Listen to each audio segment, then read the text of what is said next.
صدر آزاد جموں و کشمیر بحرسط سلطان محمود چودھری کی ایوان صدر مظفر آباد میں سعودی ڈیولپمنٹ فنڈ برائے ایشیا کے ڈائریکٹر جنرل آپریشن ڈاکٹر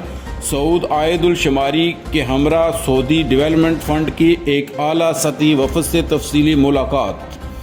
اس موقع پر وفد نے صدر ریاست کو آزاد کشمیر میں سعودی حکومت کی طرف سے جاری اور پایہ تکمیل تک پہنچنے والے منصوبوں اور پروجیکٹس پر تفصیلی بریفنگ دی۔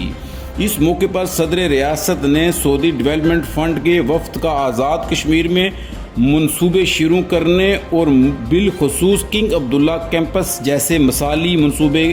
کی تکمیل پر سعودی حکومت اور عوام کا شکریہ ادا کیا۔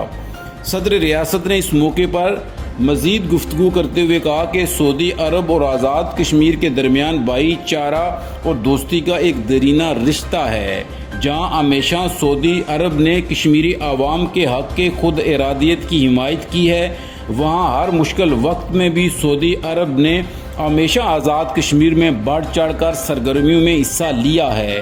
2005 کے ہولناک زلزلے میں سعودی عرب نے وسیع پیمانے پر آزاد کشمیر میں تعمیر و ترقی کے کام کروانے اور متاثرین زلزلہ کی آبادکاری اور بحالی میں اہم کردار ادا کیا۔ اسی طرح 13.5 ارب روپے کی لاگت سے آزاد جموں و کشمیر یونیورسٹی کے کنگ عبداللہ کیمپس 76 کلاس کی تعمیر کی گئی، جو کہ سعودی حکومت کی طرف سے آزاد کشمیر کی عوام کے لیے ایک خوبصورت تحفہ ہے، جس پر سعودی عرب کی حکومت کا آزاد کشمیر کی عوام کی جانب سے تہہ دل سے شکریہ ادا کرتا ہوں۔